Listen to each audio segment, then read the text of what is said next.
প্রিয় শিক্ষার্থীরা, আজকে আমাদের 3.1 সংখ্যাপত্রিত অধ্যায়ের শেষ টপিকটা আমরা করব, যেটার নাম হচ্ছে পরিপূরক।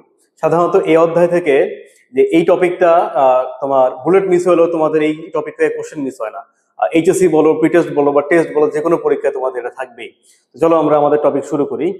তো টপিকের নাম হচ্ছে পরিপূরক। তো আগে আমরা বুঝি যে পরিপূরক আসলে কি জিনিস। তো পরিপূরক হচ্ছে, আমরা জানি নর্মালি যে আমাদের কম্পিউটার বা ডিজিটাল ডিভাইস সরাসরি কোনো ঋণাত্মক মান কিন্তু গ্রহণ করতে পারে না। তুমি একটু খেয়াল করলে বুঝবে যে আমরা এতদিন যে পরিপূরক দুঃখিত রূপান্তরের যে অঙ্কগুলো করেছি, রূপান্তর, যোগ বলো, বিয়োগ বলো, আমরা কিন্তু কোনো নেগেটিভ সংখ্যার কোনো মান কিন্তু আমরা এখানে নেই, তাই না? কারণ হচ্ছে আমাদের ডিজিটাল ডিভাইস কিন্তু নেগেটিভ সংখ্যা বোঝে না। তো এই নেগেটিভ সংখ্যাকে সে বোঝার জন্য হচ্ছে একটা সিস্টেম সে অবলম্বন করে, সেটা হচ্ছে কিন্তু এই পরিপূরক। তো আমরা এটাকে হাতে কলমে শিখবো। তো শুরুতে আসি যে একের পরিপূরক কি জিনিস। দেখো, এখন একের পরিপূরক বোঝার আগে আমি এখানে আমাদের নিয়মগুলো নিয়ে একটু আলোচনা করি, তাহলে আমরা ওই টপিকটা ক্লিয়ারলি বুঝতে পারবো। ফার্স্টে আছে কি, যে কখনো বিয়োগ করা যায় না। দেখো, আমি কিন্তু ফার্স্টেই বলেছি যে কোনো নেগেটিভ সংখ্যা নিয়ে কিন্তু আমি কোনো কাজ করতে পারি নাই, ঠিক আছে? এখন বাট এখানে হচ্ছে বিয়োগ করা যায় না। তো আমাদের কম্পিউটারে কিন্তু একটা মৌলিক দুইটা কাজ আছে, যেটা হচ্ছে যোগ এবং গুণ। এই যোগ এবং গুণ ছাড়া কিন্তু সে অন্য কোনো কাজ সরাসরি করতে পারে না। এখন ধরো তোমাকে বললো যে 22 মাইনাস 19 সমান সমান আমরা বলতে পারি কি 3 হয়। কিন্তু কম্পিউটার এই কাজটাকে এভাবে কখনোই করতে পারবে না। সে কি করবে, এটাকে 22 প্লাস মাইনাস 19 করবে। বুঝতে পেরেছো? তার মানে প্লাসে মাইনাসে কিন্তু আমাদের কি হয়, মাইনাসই হয়। সে করবে যোগ, বাট উত্তরটা আসবে হচ্ছে কিন্তু বিয়োগের। এটা হচ্ছে number one. 2 number, as we know যে আমাদের কম্পিউটার বা ডিজিটাল ডিভাইস সবসময় বাইনারি মান গ্রহণ করে।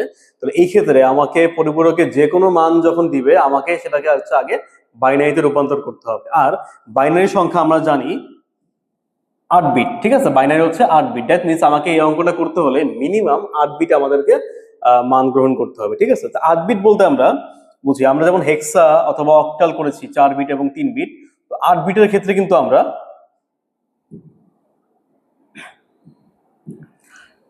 ডান থেকে বাঁ দিকে ডাবল ডাবল করে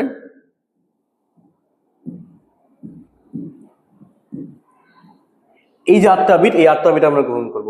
এছাড়া আমরা কিন্তু চাইলেও ভাগের মাধ্যমে কিন্তু আমাদের ডেসিমাল থেকে বাইনারিতে বের করতে পারি। সেক্ষেত্রে আমাকে সামনে যে কটা ঘর কম থাকবে 8 বিট হওয়ার ক্ষেত্রে, আমি কিন্তু সেই কটা জিরো আমি এখানে সরাসরি বসিয়ে দিতে পারবো। এটা হচ্ছে আমাদের 2 নাম্বারটা। এখন দেখো 3 নাম্বার, অষ্টম বিট। অষ্টম বিট কোনটা স্যার? আমাদের ডান থেকে বাঁ দিকে সর্বশেষ সংখ্যাটা হচ্ছে অষ্টম বিট, ঠিক আছে? এই সংখ্যাটাকে বা এই জিনিসটাকে আমাদের বলা হয় হচ্ছে সাইন বিট।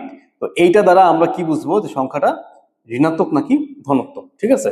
আচ্ছা, এখন যদি এই অষ্টম বিটটা আমাদের 0 হয়, তাহলে আমরা কি বুঝবো সে হচ্ছে পজিটিভ সংখ্যা। আর যদি অষ্টম বিটটা 1 হয়, আমরা কি বুঝবো সে হচ্ছে নেগেটিভ সংখ্যা, ঠিক আছে? আচ্ছা, যদি অষ্টম বিট থেকেও একটা বিট এক্সট্রা থাকে, সেটাকে বলা হবে হচ্ছে ক্যারি বিট।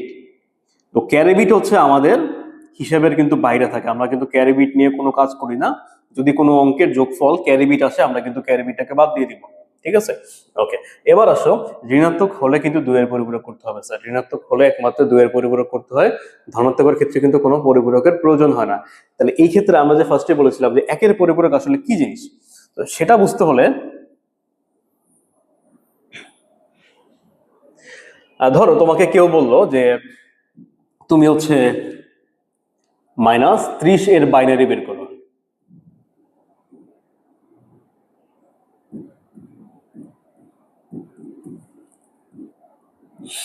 ত্রিশের বাইনারি কত? ওকে, এখন যেহেতু আমরা সরাসরি ঋণাত্মক মান গ্রহণ করতে পারি না, তুমি প্রথমে কি করবে, যেই ঋণাত্মক মানটা দিবে তার ধনাত্মক মানের বাইনারি তুমি বের করবে, ঠিক আছে?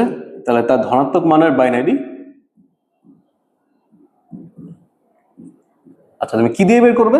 ওই যে আমরা ভাগ করেও করতে পারি এবং 8 বিট দিয়ে বের করতে পারি। 8 বিট দিয়ে বের করলে আসলে সহজ হয়, 128, তাই না?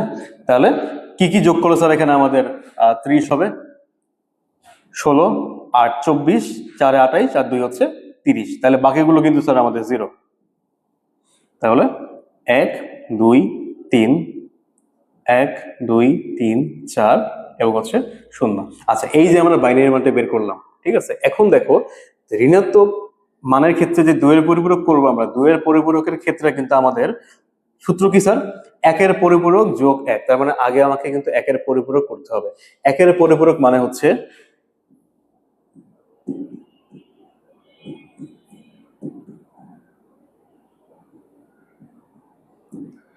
তুমি যে মানটা পাবে সেই মানটাকে তুমি শূন্যর পরিবর্তে ওয়ান দিবে এবং ওয়ানের পরিবর্তে শূন্য দিয়ে রিপ্লেস করে দিবে। ঠিক আছে, সিম্পলি জিরোর পরিবর্তে ওয়ান, জিরো হলে হচ্ছে তুমি ওয়ান করবে, আর ওয়ান হলে তুমি হচ্ছে জিরো করবে, তাহলে কিন্তু আমরা কি পাবো? একের পরিপূরক পেয়ে যাব। ঠিক আছে, একের পরিপূরক। ওকে, এখন এই যে আমরা মানটা পেয়েছি এখানে, এই মানটার সঙ্গে যদি আমরা এক যোগ করি, যদি আমরা এক যোগ করি, যেমন এখানে খেয়াল রাখবে উল্টানোর পরে কিন্তু আগের মানটা বাদ হয়ে যাবে। ঠিক আছে স্যার, এই মানটা কিন্তু বাদ হয়ে যাবে, তাহলে কি পাবো আমরা?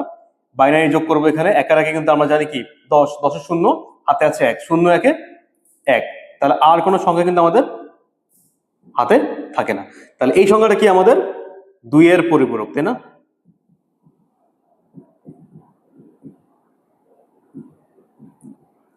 অথবা এই যে ঋণাত্মক মানটা আমরা চেয়েছিলাম, এটাই কিন্তু হচ্ছে আমাদের -30 এর বাইনারি। ঠিক আছে, সো তাহলে আমরা কি বুঝলাম? কোন সংখ্যা তোমাকে যদি ঋণাত্মক দেয়, তুমি আগে তার 8 বিট দিয়ে ধনাত্মক মান বের করবে, বের করে যেই সংখ্যাটা তুমি পাবা তাকে হচ্ছে 0 পরিবর্তে 1, 1 এর পরিবর্তে 0 দিয়ে রিপ্লেস করবা। রিপ্লেস করলে সেই নতুন মানটাকে তুমি 1 দিয়ে যোগ করলে কিন্তু তুমি পাবা হচ্ছে 2 এর পরিপূরক। ঠিক আছে স্যার, তাহলে এখানে আরেকটা জিনিস দেখো, আমরা কিন্তু কি বলেছিলাম? অষ্টম বিটকে সাইন বিট বলে, তাই না? 0 হলে পজিটিভ, 1 হলে হচ্ছে নেগেটিভ। এখন দেখো এই 30 কিন্তু আমাদের স্যার পজিটিভ ছিল, তাই না? 30-এর অষ্টম বিট কি ছিল স্যার? 0 ছিল, তার মানে কি সে সরাসরি বোঝা যাচ্ছে সে কিন্তু ধনাত্মক মান।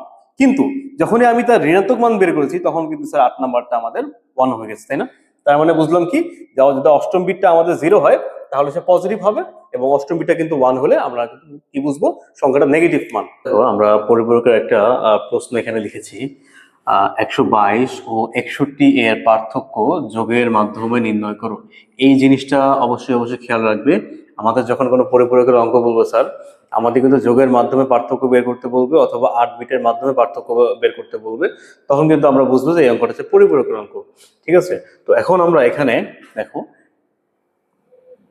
122 মাইনাস 61, যেহেতু আমাকে পার্থক্য বের করতে বলেছে, কিন্তু স্যার আমরা কি জানি? আমরা জানি যে পরিপূরকে কখনো বিয়োগ হয় না, তাই না? তাহলে আমরা সবসময় করবো হচ্ছে যোগ। 122 প্লাস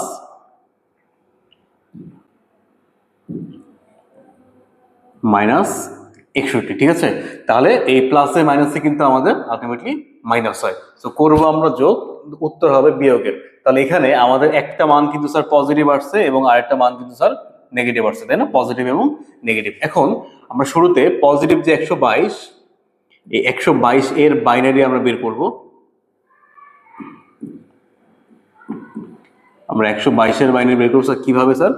8 বিট দিয়ে, 1, 2, 4, 8, 16, 32, 64 এবং হচ্ছে 128। ঠিক আছে, 8 বিট দিয়ে আমরা বাইনারি বের করবো। কি কি যোগ করে 122 হয় আমরা দেখবো। 64 আর 32 96, 96 আর 16 হচ্ছে 112, 112, 120 এবং 2 হচ্ছে 122। তাহলে আমাদের এগুলো লাগবে, এগুলো 1 দিয়েছি, যাদের লাগবে না এদের মান কিন্তু 0, তাই না? তাহলে 0, 1, 1, 1, 1, 0, 1, 0, এই হচ্ছে আমাদের পজিটিভ 122 এর বাইনারি। এবার হচ্ছে আমরা নেগেটিভ 61 এর বাইনারি বের করবো। তা আমরা কি জানি স্যার? কোন সংখ্যার নেগেটিভ বাইনারি বের করার জন্য আগে কিন্তু তার পজিটিভ বাইনারি বের করতে হয়, তাই না? আগে আমরা হচ্ছে 61 এর বাইনারি বের করবো এখানে। তাহলে 61 এর বাইনারি ক্ষেত্রে সেম জিনিস অ্যাপ্লাই করবো আমরা। 32, 16, 48 আর 4 8 হচ্ছে 56, 60 এবং হচ্ছে 61। তাহলে এটা হচ্ছে আমাদের 0, 0, 1, 1, 1, 1, 0, 1। তো এইটা হচ্ছে আমাদের পজিটিভ 61 বাইনারি। এবার হচ্ছে আমরা নেগেটিভ করার জন্য স্যার কি করতে হয়? আমরা জানি যে সংখ্যাটা আমরা পাবো তার একের পরিপূরক করতে হবে। ঠিক আছে, একের পরিপূরক করতে হবে। তো একের পরিপূরক মানে কি স্যার? আমরা যে সংখ্যাটা পাবো তাকে 0 পরিবর্তে 1 এবং 1 এর পরিবর্তে 0 দিয়ে রিপ্লেস করবো, তাই না? তাহলে এখানে দেখো আমরা 0 0 এর বদলে 1 1 দিব আমরা, 1 এর বদলে 0 এবং 0, ঠিক আছে। এই হচ্ছে এটার একের পরিপূরক। তো একের পরিপূরক করলে স্যার কিন্তু আগের সংখ্যাটা বাদ চলে যায়, তাই না? এটা বাদ চলে যায়, নতুন যে সংখ্যাটা পেয়েছি তার সঙ্গে আমরা এখানে কিন্তু 1 যোগ করব, ঠিক আছে। তাহলে এখানে 0 1 এ 1, হাতে যেহেতু কিছু থাকে না তাহলে যা আছে আমরা কিন্তু তাই এখানে লিখে দিব, ঠিক আছে। এই যে মানটা পেয়েছি এটা কিন্তু আমাদের -61 এর বাইনারি,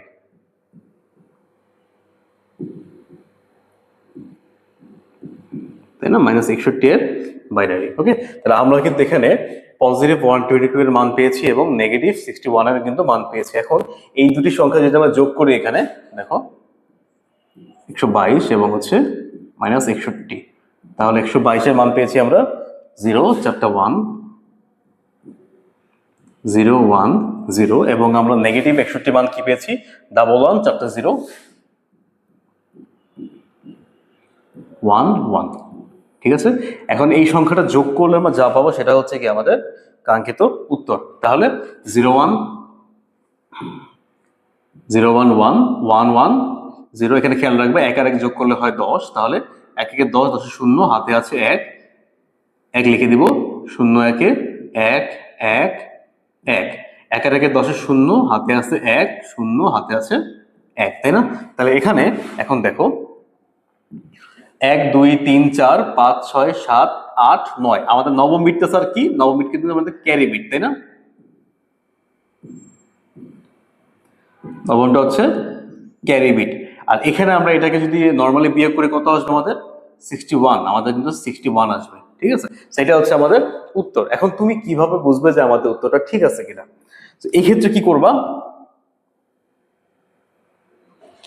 এই যে আমাদের যে উত্তরটা আছে, এই যে অ্যান্সারটা আসছে, তুমি এই অ্যান্সারটাকে হচ্ছে তুমি আবার 8 বিটে বসিয়ে রাফ করবা, তাই, ঠিক আছে।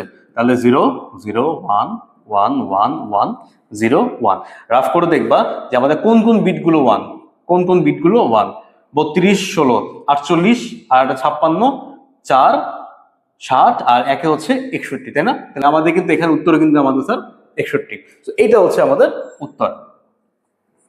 আশা করি সবাই বুঝতে পেরেছো। আবার আবার যদি আমরা আরেকটা অঙ্ক করি,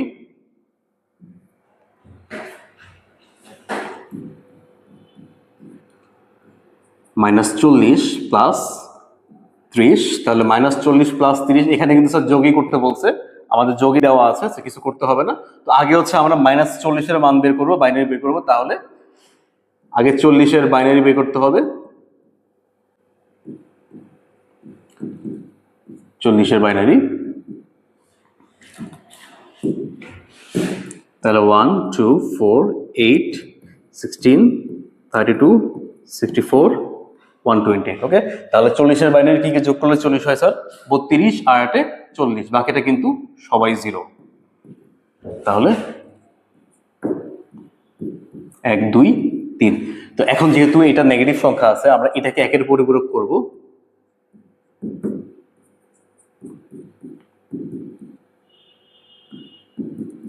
একের পরিপূরক করা মানে 0 এর পরিবর্তে 1 1 এর পরিবর্তে 0 দেওয়া এবং তার সঙ্গে 1 যোগ করব, ঠিক আছে। তার সঙ্গে আমরা 1 যোগ করব, তাহলে একে একে 10 0 হাতে আছে 1 একে একে 0 হাতে আছে 1 0, লাস্টে যে 1টা আছে বসিয়ে দেব, আর বাকি যা আছে তাই, ওকে, বাকি যা আছে তাই। তাহলে এটা হচ্ছে আমাদের -40 এর বাইনারি, ঠিক আছে, -40 এর বাইনারি। আবার আমরা কি বের করব 30 এর বাইনারি, ঠিক আছে। 30 এর বাইনারি বের করবো আমরা এখানে, তাহলে 30 যেহেতু পজিটিভ সংখ্যা, শুধুমাত্র এর বাইনারি বের করলেই চলবে, একে উল্টানোর কোনো প্রয়োজন নেই। তাহলে এখানে 30 16 আর 8 এ 24 24 28 আর 2 30, ঠিক আছে। ওকে, তাহলে কি পাচ্ছি আমরা 0 0 0 1 1 1 1 0, ওকে। তাহলে এই যে আমরা নেগেটিভ 40 এবং পজিটিভ 30 পেয়েছি, এই দুটোকে যোগ করে দিলে কিন্তু আমরা আমাদের অ্যান্সারটা পেয়ে যাব, ঠিক আছে। -40 প্লাস 30, তাই না? তাহলে এখন এই দুটো স্যার বিয়োগ করলে কত হয়, -40 প্লাস 30 কিন্তু -10 হয়, ঠিক আছে, -10। আর এখানে আমাদের মান কত আছে 1 1 0 1 1 0 0 0, ঠিক আছে। ওকে, আবার আমরা প্লাস 30 মান কি পেয়েছিলাম? 0 0 0 1 1 1 1 0। এখন এই দুটো কিন্তু আমরা স্যার যোগ করবো, তাই না? তাহলে 0 0 0 হাতে কোনো সংখ্যা নেই, 0 1 1 0 1 1 1 1 10 10 0। তিনটা এক যোগ করলে কিন্তু স্যার 11 হয়, ঠিক আছে? এটা খেয়াল রাখতে হবে, তিনটা এক যোগ করলে 11 11 1, হাতে যে এক আছে আমরা এখানে এটা বসিয়ে দেবো, হাতে আর কিছু নাই, 1 1, ঠিক আছে? ওকে, এখন স্যার এই যে আমাদের এখানে -10 আসছে, তাই না? -10 আসছিল, আর এইটার যে বাইনারি আসছে, আপনি কিন্তু স্যার এটাকে মুখে মুখে কিন্তু ক্যালকুলেশন করতে পারবেন না, আর এটা সরাসরি কিন্তু 8 বিটে বসালেও হবে না। কারণ খেয়াল রাখবেন, কোনো নেগেটিভ সংখ্যার সরাসরি বাইনারি বের করা পসিবল না, ঠিক আছে? এখন আমাদের উত্তরটা হয়েছে কিনা সেটাকে চেক করার জন্য আমরা কি করব? এই যে আমরা এখানে উত্তরটা পেয়েছি না, এই উত্তরটাকে আপনি আলাদাভাবে লিখবেন 1 1 0, এটাকে উল্টিয়ে দিবেন, উল্টিয়ে নতুনটার সঙ্গে আপনি 1 যোগ করবেন। সোজা কথায় আপনাকে যে উত্তরটা আসছে আপনি তাকে হচ্ছে আবার 2 এর পরিপূরক করবেন, করলে 1 আর 1 0, হাতে আছে 1 0 1, তাই না? বাকি সবাই হচ্ছে 0। যদি একে উল্টে আমি আবার 1 যোগ করি, মানে 2 এর পরিপূরক করলে যদি সে পজিটিভ 10 আসে, স্যার কি আসবে? পজিটিভ 10 আসবে, তাহলে এই পজিটিভ নেগেটিভ 10 এর মান কিন্তু ঠিক আছে, ঠিক আছে? কিভাবে বুঝবো আমরা 10 আসছে? এই যে দেখেন 1 2 4 8, তাই না? তাহলে এই যে 8 এবং 2 10, তাহলে কি এটা পজিটিভ 10, মানে কি এটা নেগেটিভ 10 আসছে, ঠিক আছে? তাহলে এইখানে আমরা আরেকটা জিনিস খেয়াল রাখবো, কোনো কোনো ধনাত্মক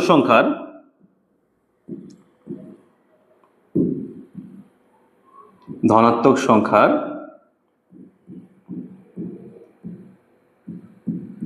দুইয়ের পরিপূরক যদি আমরা করি তাহলে পাবো হচ্ছে ঋণাত্মক সংখ্যা, ঠিক আছে? আবার একইভাবে যদি আমরা কোনো ঋণাত্মক সংখ্যার 2 এর পরিপূরক করি, আমরা কিন্তু আবার ধনাত্মক সংখ্যাটাই পাচ্ছি, ঠিক আছে? আশা করি আমরা সবাই বুঝতে পেরেছি।